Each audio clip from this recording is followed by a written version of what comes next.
অঙ্গরাজ্যের উন্নয়নে আর্থিক সহযোগিতা করা কর্তব্য কেন্দ্রের। যুক্তরাষ্ট্রীয় ধর্ম মেনে যে কোনো রাজ্যের সামগ্রিক বিকাশে কেন্দ্রের এগিয়ে আসা বাঞ্ছনীয়। তবু তারা সেই দায় পালন করছেন না, বঞ্চনার ট্র্যাডিশন বজায় রাখছেন, এই অভিযোগ করে সংসদে সরগরম করল তৃণমূল কংগ্রেস। এদিকে পশ্চিমবঙ্গের নাম বাংলা করার জন্য রাজ্য যখন প্রস্তাব পাশ করিয়েছে 2018-তে, সেই প্রস্তাব পাশ হলেও এখনও নীরব কেন্দ্র। তাই সংসদে এই বাংলা ও বাঙালির আবেগকে মর্যাদা দেওয়ার দাবি তুলে তৃণমূল কংগ্রেসের সাংসদরা সরব হন।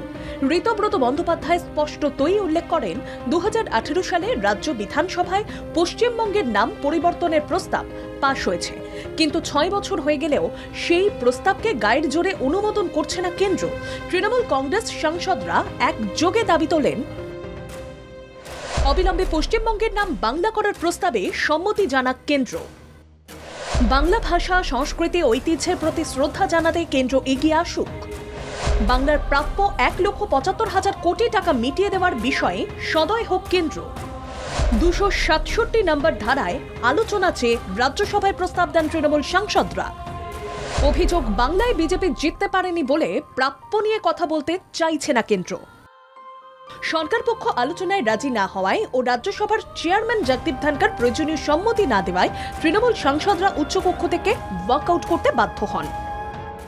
এই রাজ্যগুলোর বঞ্চনা নিয়ে আমরা আলোচনা চাই, বাংলার প্রতি বঞ্চনা নিয়ে আলোচনা চাই বলেই আমরা 267 নোটিশ দিয়েছিলাম। আমরা সাগরিকা দিয়ে এবং আমরা 267 নোটিশ এই জন্য দিয়েছিলাম, কারণ এই নিয়ে আলোচনা জরুরি। তো আলোচনা ওরা অ্যালাউ করেননি, অন্যান্য বিরোধীদের সঙ্গে আমরাও বেরিয়ে এসেছি।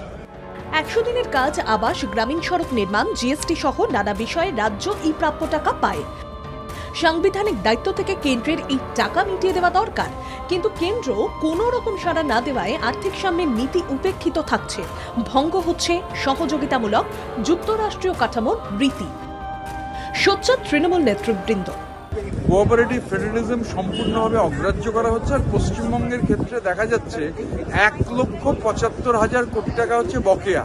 এ টাকা আটকে রাখা যায় না, এটা বাংলার মানুষের টাকা, এটা দয়ার টাকা নয়, দাক্ষিণ্যের টাকা নয়, ভিক্ষার টাকা নয়, এটা বাংলার মানুষের হকের টাকা, প্রাপ্য টাকা, ন্যায্য টাকা। গায়ের জোরে এখন বাংলায় ওরা নির্বাচনের পর নির্বাচনে পরাজিত হবেন, বাংলার মানুষ ওদের পরাজিত করবেন, এই গায়ের জ্বালা মেটাবার জন্য, বাংলার মানুষকে ভাতে মারার জন্য টাকা আটকে রেখে দেবেন, এটা তো চলতে পারে না। তাই প্রাপ্য আদায় সংসদে তৃণমূল কংগ্রেস যে চাপ বাড়াবে তার আভাস দিচ্ছেন বাংলা সরকার। তাই এনডিএ সরকারের বাংলা বিরোধী অবস্থানের বিরুদ্ধে তারা সংসদের ভেতরের মতোই বাইরেও সরব। ব্যুরো রিপোর্ট, বাংলা জাগো।